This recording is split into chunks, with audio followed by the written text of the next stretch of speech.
ഒത്തിരി നിന്നിൽ നിന്ന് കുറച്ച്. ലൈഫിൽ പലപ്പോഴും നമ്മൾ പ്രതീക്ഷിക്കാത്തപ്പോഴായിരിക്കും നമുക്കൊരു ഓപ്പർച്യൂണിറ്റി ഉണ്ടാകുന്നത്. നമ്മുടെ കൊച്ചിയിലെ റാഡിസൺ ബ്ലൂ ഹോട്ടലിലേക്കാണ് കേട്ടോ ഇന്ന് രാവിലെ തന്നെ പോകുന്നത്. ഒരു മിഡിൽ ക്ലാസ് ഫാമിലിയിൽ ജനിച്ചു വളർന്നത് കൊണ്ട് തന്നെ ആദ്യമായിട്ടാട്ടോ ഇത്രയും വലിയ ഹോട്ടൽ സെറ്റപ്പൊക്കെ തന്നെ നമ്മൾ കാണുന്നത്. ചെന്ന വഴി തന്നെ വെൽക്കം ഡ്രിങ്കൊക്കെ കുടിച്ചു.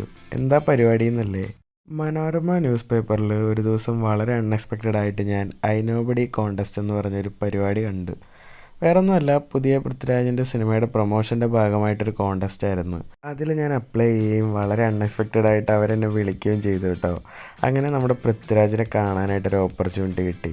സത്യം പറഞ്ഞാൽ എൻ്റെ ലൈഫിലെ ഞാൻ വളരെ ഇൻസ്പയർ ആയിട്ടുള്ള ഒരാളാണ് പൃഥ്വിരാജ്. അദ്ദേഹത്തെ നേരിട്ട് കാണാൻ പറ്റിയതും അതുപോലെ ഇങ്ങനെയൊരു പരിപാടി പങ്കെടുക്കാൻ പറ്റിയതിലും ഞാൻ ഒരുപാട് ഹാപ്പി ആയിരുന്നു കേട്ടോ. പിന്നെ അവിടെ ഫുഡൊക്കെ ഉണ്ടായിരുന്നു. ഫുഡൊക്കെ കഴിച്ച് നൈസായിട്ട് ഇറങ്ങി.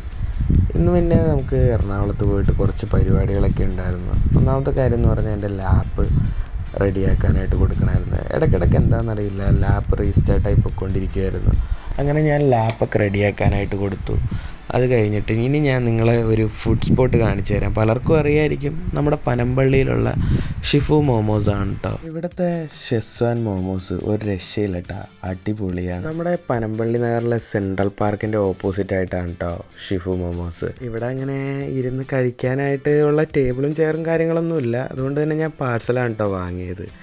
ആ മയണൈസും കൂട്ടി ആ മോമോസ് കഴിക്കുമ്പോഴത്തെ ആ ഒരു ഫീല് എൻ്റെ സാറേ അടിപൊളിയാണ് കേട്ടോ.